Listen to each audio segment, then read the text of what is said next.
Kalanidhi astro में आपका स्वागत है। आज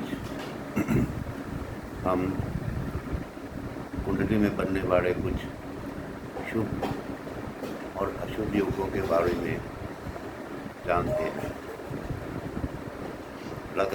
लगन एक बहुत ही महत्वपूर्ण जन्म पत्रिका का अंग है। प्रथम भाव राशि चाहे उसमें 1, 2, 3, 4 कोई भी लिखी हो, लगन भाव होता है। अगर जन्म लगन के अंदर शुभ ग्रह गुरु शुक्र विराजमान हो या अकेला बुध विराजमान हो, बलवान चंद्रमा विराजमान हो तो शुभ योग बनता है। ऐसे योग में जातक शुद्ध बुद्धि, उन्नतिशील एवं अच्छे कार्य करने वाला होता है। इसी प्रकार जन्म कुंडली के दूसरे भाव में व 12वें भाव में शुभ ग्रह होने से भी शुभ योग बनता है। ऐसे योग में जन्म लेने वाला जातक बड़ा ज्ञानवान, उन्नतिशील, धर्मात्मा होता है और सबका भला करने की भावना, शुभ कार्य करने की भावना उसके अंदर विराजमान होती है। अब जानते हैं अशुभ योग, पापकर्त्री योग। लगन में क्रूर ग्रह हो तो व्यक्ति झगड़ालू, निंदक इस प्रकार का होता है अगर उस पर किसी शुभ ग्रह की दृष्टि आदि ना हो। इसी प्रकार जन्म कुंडली के दूसरे व 12वें भाव में पाप ग्रह होने पर पापकर्त्री योग बनता है। ऐसी स्थिति में जातक दुष्कार्य करने वाला, असाध्य कार्य करने वाला एवं दूसरों की समृद्धि को देखकर खुशी ना पाने वाला, मन ही मन जलने वाला ऐसा जातक होता है। उनसे किसी की प्रसन्नता बर्दाश्त नहीं होती। अब एक और महत्वपूर्ण योग गज केसरी योग, जो कि तकरीबन अधिकांश कुंडलियों में पाया जाता है। चंद्रमा से चतुर्थ भाव, सप्तम भाव, दशम भाव में जब गुरु ग्रह होता है तो गज केसरी योग ऐसे व्यक्तियों की कुंडली में बनता है। इसके अंदर एक बात विशेष ध्यान रखने की होती है कि योग कारक ग्रह बलवान होने चाहिए, तभी वो अपना शुभ फल देते हैं। मान लो मेष लगन की कुंडली है, उसमें दशम भाव में गुरु नीच के हैं एवं सप्तम भाव में चंद्रमा शत्रु राशि में है तो गज केसरी योग बनता है। यह योग कोई विशेष शुभ फल देने वाला नहीं होगा, क्योंकि दोनों ही योग कारक ग्रह कमज़ोर हैं, या फिर ग्रह मृत अवस्था में हो, वृद्ध अवस्था में हो। इसी प्रकार तीसरे भाव में चंद्रमा हो और छठे भाव में गुरु हो, गज केसरी योग तो बनता है, लेकिन ये अधिक शुभ फल देने में सामर्थ्य नहीं होता। इसी प्रकार छठे भाव में चंद्रमा हो और नवम भाव में गुरु हो, गज केसरी योग तो बनता है, लेकिन शुभ फल प्रदान करने में इतना सामर्थ्यवान नहीं होता। इसी प्रकार अष्टम भाव में चंद्रमा एवं लाभ भाव में गुरु हो तो यह भी अशुभ स्थान में बना हुआ योग है एवं शुभ फल देने में असमर्थ होता है।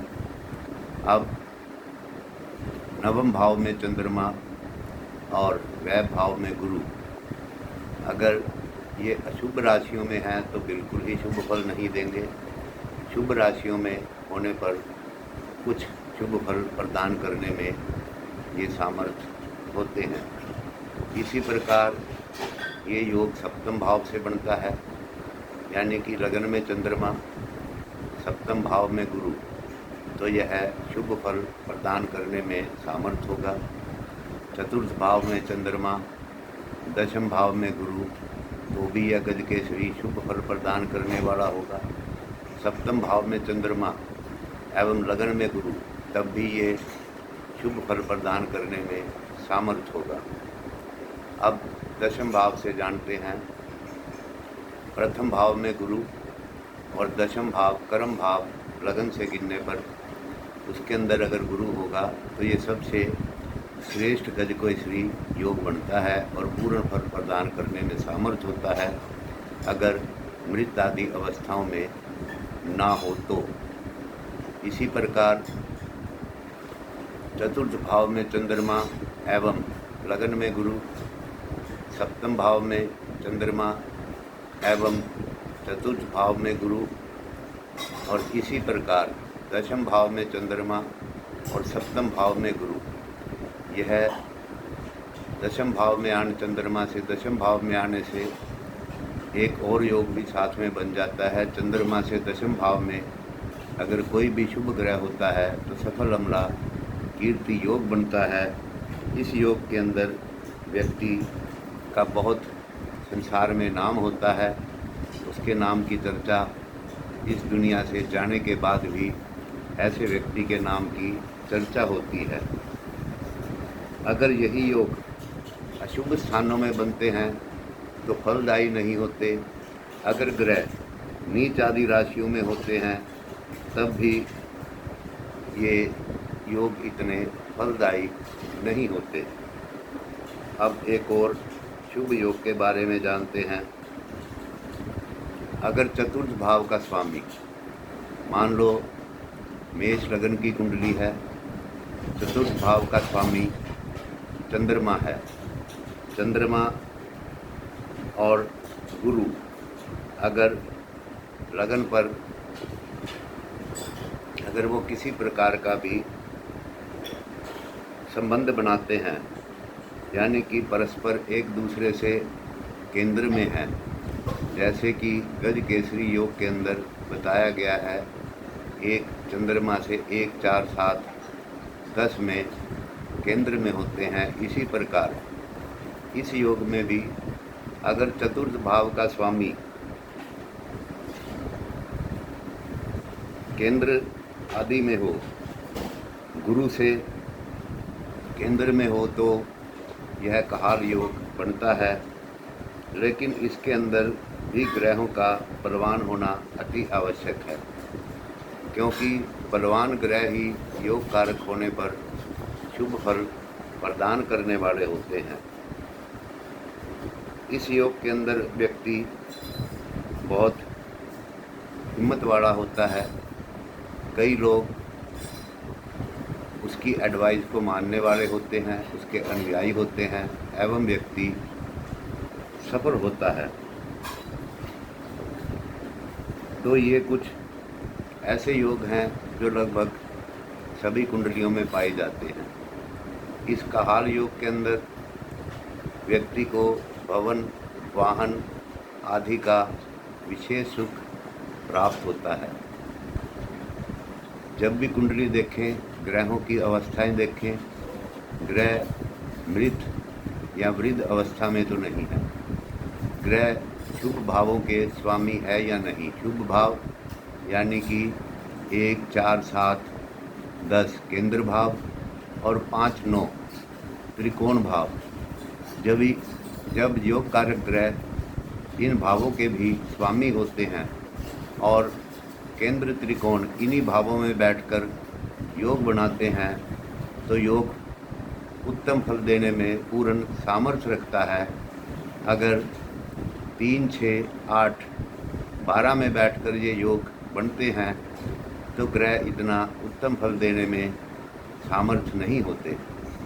ऐसी स्थिति में अगर ग्रह कमज़ोर हैं, मृत आदि अवस्था में हैं, ग्रह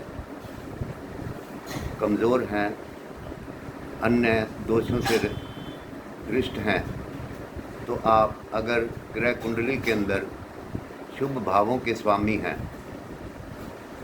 तो आप उन ग्रहों के रत्न धारण कर कर उनका शुभ फल प्राप्त कर सकते हैं। अगर ग्रह अशुभ भावों के स्वामी हैं तो दान इत्यादि मंत्र जप आदि करके भी उनका शुभ फल आप ग्रहण कर सकते हैं। तो ये ग्रहों के बारे में ऐसे योग कुंडली में आपको देखने चाहिए जो कि दीर्घायु आदि भी प्रदान करते हैं। ऐसे योग बड़े महत्वपूर्ण योग होते हैं, देखने में भी समय नहीं लगता। इन योगों का जन्म कुंडली के अंदर अवश्य अध्ययन करना चाहिए, लेकिन इस बात का ध्यान रखें कि ग्रह कमज़ोर क्षीण ना हो, ग्रह बली हो, तभी ये ग्रह शुभ फल प्रदान करने में सहायता रखते हैं। अब ग्रह शुभ फल कब प्रदान करेंगे? जब वो गोचर के अंदर अपनी उच्च राशि मित्र राशि में आएंगे, गोचर के अंदर उन ग्रहों का ऐसा ही योग बनेगा, तब वो शुभ फल प्रदान करेंगे। या उन ग्रहों की महादशा और अंतर्दशा आने पर ऐसे ग्रह अपना शुभ फल प्रदान करते हैं। तो इन सभी बातों का पूर्ण ध्यान कर कुंडली का विश्लेषण करना चाहिए। ऐसा करने से आप उत्तम शुभ फल प्राप्त कर सकेंगे। मित्रों, हमारे चैनल को सब्सक्राइब करें, लाइक करें, शेयर करें। धन्यवाद, नमस्कार। मिलते हैं अगले वीडियो में किसी नई ज्ञानवर्धक जानकारी के साथ। नमस्कार।